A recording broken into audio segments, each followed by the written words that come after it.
Hello বন্ধুরা, সবাই কেমন আছেন? আমার সামনে দেখছেন একটা রাইস কুকার আছে। রাইস কুকারটা কিন্তু কোনো আলো আসে না। তো কোনো আলো না আসলে প্রথম আপনি কি চেক করবেন রাইস কুকারটার কি হয়েছে? তো দেখেন, আমি এই ভিডিওতে সব তথ্য দিতে চলেছি। আর যদি ভিডিওটা ভালো লাগে তাহলে চ্যানেলটা সাবস্ক্রাইব করতে একদমই ভুলবেন না। তো বন্ধুরা দেখেন, প্রথমে আপনাকে চেক করতে হবে আপনার রাইস কুকারের যে পটটা, এই কর্ডটাকে আপনি আগে সুন্দরভাবে চেক করবেন সিরিজ ল্যাম্পে দিয়ে কিংবা মিটার দিয়ে চেক করবেন যে কর্ডটা ঠিক আছে কিনা। এবার দেখবেন এখানে যে সকেটটা আছে, স্টেপ বাই আপনাকে দেখতে হবে। এখানে যে সকেটটা আছে, সকেটটা কিন্তু অনেক সময় দেখবেন এর ভিতরে কিন্তু ফাঙ্গাস পড়ে যায়, জং পড়ে যায়। জং পড়ে গেলে কিন্তু কানেকশন ঠিকমতো পায় না, যার কারণে কিন্তু এই পাশে কিন্তু লাইনটা বাইপাস হতে পারে না, এই জন্য সমস্যা হয়। এবং তৃতীয় যে সমস্যা সেটা হচ্ছে ফিউজ। ফিউজ যদি কেটে যায় তাহলে কিন্তু আপনার রাইস কুকারে কোনো রকম কোনো রেসপন্স দিবে না। এবার দেখেন, যদি ফিউজ কেটে যায় তাহলে কিভাবে আপনি ফিউজটাকে চেক করবেন?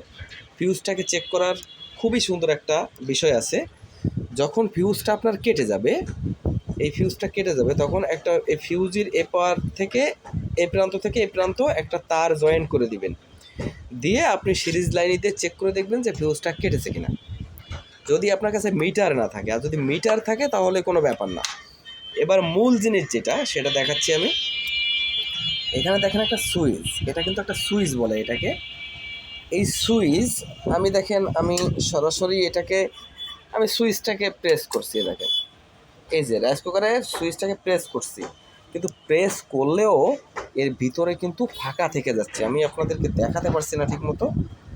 এর ভিতরে কিন্তু পুরোটাই ফাঁকা থেকে যাচ্ছে, ওই দেখেন পুরোটাই ফাঁকা থেকে যাচ্ছে। এই ফাঁকা থাকলে কিন্তু এইটা যদি ফাঁকা থাকে, দেখছেন ওখানে টাচ হবে, এটা টাচ হবে সম্পূর্ণ, তখন কিন্তু আপনার রাইস কুকারটা অন হবে, লাল বাতিতে যাবে। ঠিক আছে, অনেক সময় দেখা গেলো হলুদ বাতি আছে কিন্তু লাল বাতিতে যায় না, সেই ক্ষেত্রে আপনি এই সুইচটাকে ঘষে দিবেন, এখানে ঘষে দিয়ে এটাকে একটু উঁচা করে দেবেন, দিলে দেখবেন আপনার সমস্যাটা সমাধান হয়ে গেছে।